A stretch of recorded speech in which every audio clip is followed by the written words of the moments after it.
بسم اللہ الرحمن الرحیم۔ آج یہ حقیقت ٹی وی والے صاحب نے ایک عمران خان کا ٹویٹ اس کے اوپر تبصرہ کیا ہے، اور عمران خان صاحب نے ایک شعر اس میں لکھا ہے۔ اب اس کے اوپر تبصرہ انہوں نے جیسا بھی کیا ہے، لیکن میں اپنے انداز سے اس کے اوپر گفتگو کرنا چاہوں گا۔ شعر یہ ہے کہ عمران خان صاحب ٹویٹ کرتے ہیں کہ عشق قاتل سے بھی مقتول سے ہمدردی بھی، یہ بتا کس سے محبت کی جزا مانگے گا۔ یہاں ذرا لکھنے میں ان کو غلطی ہو گئی، یہ بتا کس سے محبت کی جزا مانگے گا۔ اس کے بعد نیچے لکھا ہوا ہے کہ آرمی چیف کی تعیناتی سے پہلے عمران خان کا اہم ترین شعر۔ تو گویا عمران خان صاحب یہ کہنا چاہ رہے ہیں بقول حقیقت ٹی وی کے کہ یعنی ان کے اوپر قاتلانہ حملہ ہوا، میرے ساتھ بھی ہمدردی ہے آپ کو، اور جو چور اور ڈاکو مسلط کر دیے ہیں ان کے ساتھ بھی دوستیاں آپ کی، تو بتاؤ پھر آپ کا کیا بنے گا، آپ کدھر ہو۔ تو اس انداز سے انہوں نے تبصرہ کیا ہے۔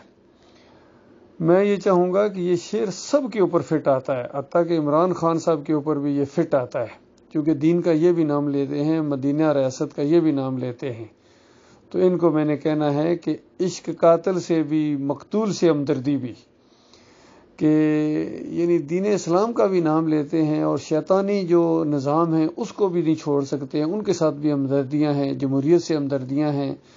سجدہ تعظیمی سے ہمدردیاں ہیں، مزاروں کے اوپر جا کے سجدے کرنا، عرس اور میلے، پھر یا علی مدد کے پٹے بنوانا،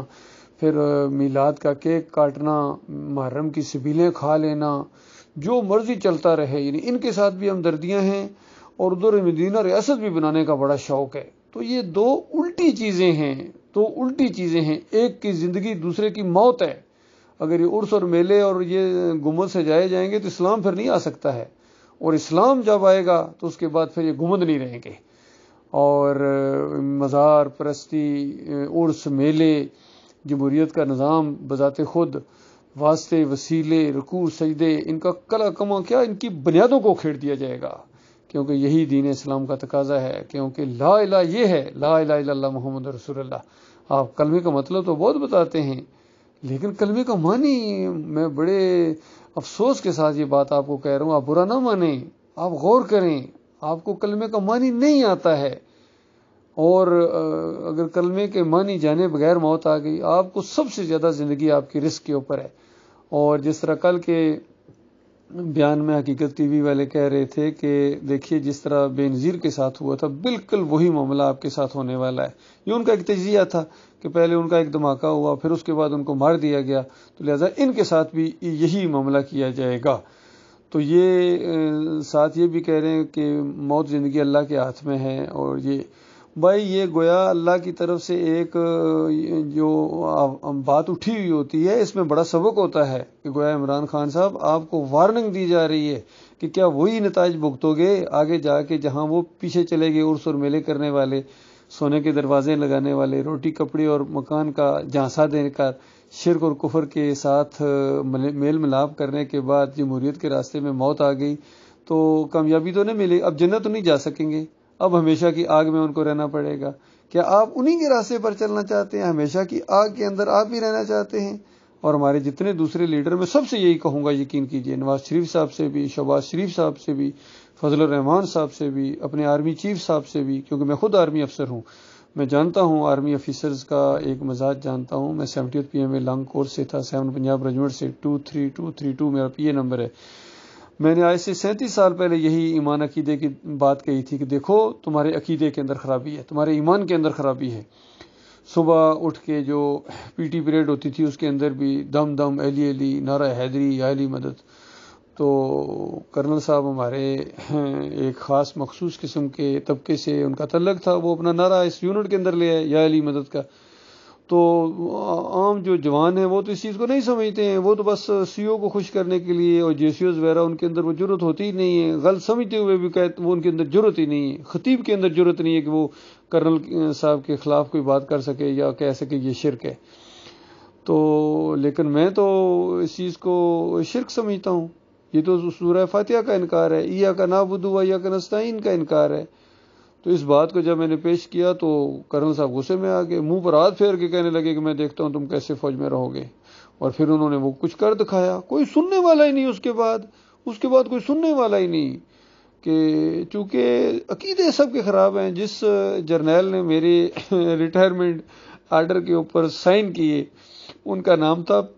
میجر جنرل پیر داد خان،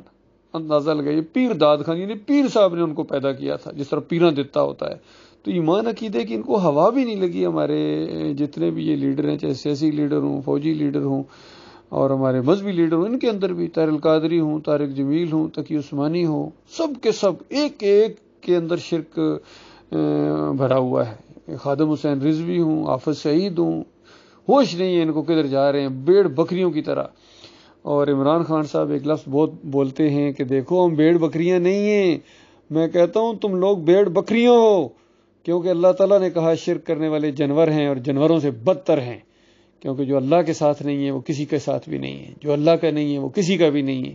اللہ کو فراڈ کرنا یہ کوئی معمولی جرم نہیں ہے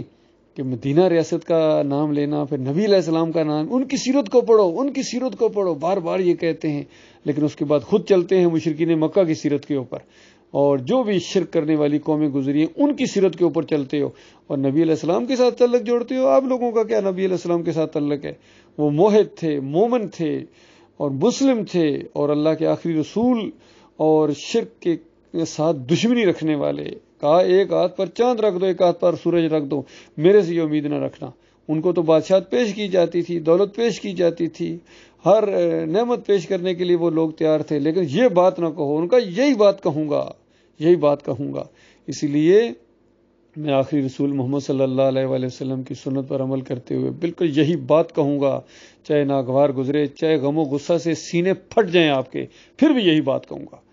انشاءاللہ۔ یہ اللہ کی توفیق سے، میں کوئی اتنا دلیر اور بہادر نہیں ہوں، یاد رکھنا یہ اس مالک کا احسان ہے کہ مالک نے چنا ہے اپنے دین کی سربلندی کے لیے، اپنے دین کی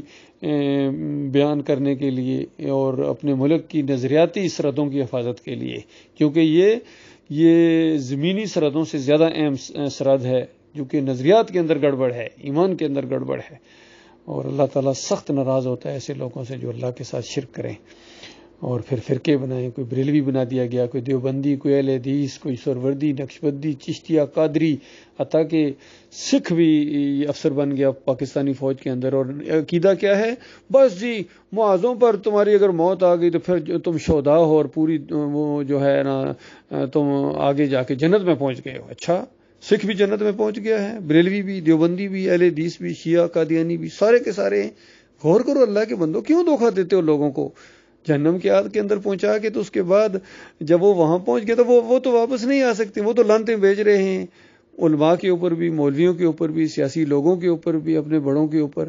کہ مروا دیا ظالموں، اب ہمیشہ کے لیے وہ کبھی واپس نہیں آ سکیں گے۔ تو بتاؤ، یہ خیرخواہی کی ہے آپ نے قوم کے ساتھ، جوانوں کے ساتھ، اپنے مریدوں کے ساتھ، اپنے ورکرز کے ساتھ، یہ خیرخواہی کی ہے یا اس کے ساتھ دشمنی کی ہے؟ اور قرآن کا ایک بہت بڑا مضمون ہے کہ جب یہ وہاں پہنچیں گے تو ایک دوسرے کے اوپر لعن طعن کا ایک سلسلہ شروع ہو جائے گا، ہمیشہ کے لیے ان کی جنگ چھڑ جائے گی، کہ وہ کہیں گے ظالموں تم نہ ہوتے تو ہم مومن ہوتے، اور تم نے ہمیں یہ مروا دیا ہوئے۔ کبھی اللہ کو کہیں گے یا اللہ یہ جو انجام سامنے لائے ہیں ان کو ہمارے پاس لے آ، ہم پونچھ سے رون ڈالیں۔ کہا جائے گا کچھ نہیں ہے، دونوں کے لیے دورہ ہے۔ کبھی کہیں گے یا اللہ ان پر دورہ عذاب کر، لعنت بھیج، بہت بڑی لعنت بھیج، لیکن مالک کی طرف سے جواب دیا جائے گا دونوں کے لیے دورہ، فکر نہ کرو۔ دماغ کام نہیں کرتا تھا، باقی ہر چیز سمجھتے تھے، لیکن ایمان عقیدے کی جب بات ہوتی تھی آنکھیں بند کر لیتے تھے۔ تو اب آ گئے ہو ایمان سے خالی، نمازوں کے باوجود، روزے کے باوجود، حج اور عمرے کے باوجود، جہاد کے باوجود، سب کچھ کرنے کے باوجود ہمیشہ کی آگ کے اندر رہنا پڑے گا۔ جہنم بے قرار ہے آپ کے لیے، یقین کیجیے، ابل رہی ہے، کھول رہی ہے ایسے لوگوں کے لیے جو اللہ کے ساتھ شرک کریں اور منافقت کریں، کفر کریں۔ اور آج یہ مسلمان اور یہ عرب خاص کر، جن ان کی زبان میں عربی میں تھی، لیکن سب سے زیادہ اللہ کے نافرمان یہ بن گئے ہیں، اور گمت کے پجاری، بادشاہت کے پجاری، اور ان کے دیکھیے کیسا نیون سٹی بنا رہے ہیں، کہتے ہیں یہاں کوئی قانون نہیں چل سکتا ہے، اور اللہ کا قانون یہاں کیسے چلے گا؟ پھر مندر بنوا کے یہ دے رہے ہیں، مورتی پوجا یہ کرتے ہیں، سب کچھ کر رہے ہیں، ہوش نہیں ہے ان کو۔ اللہ تعالیٰ غور و فکر کرنے کی توفیق عطا فرمائے۔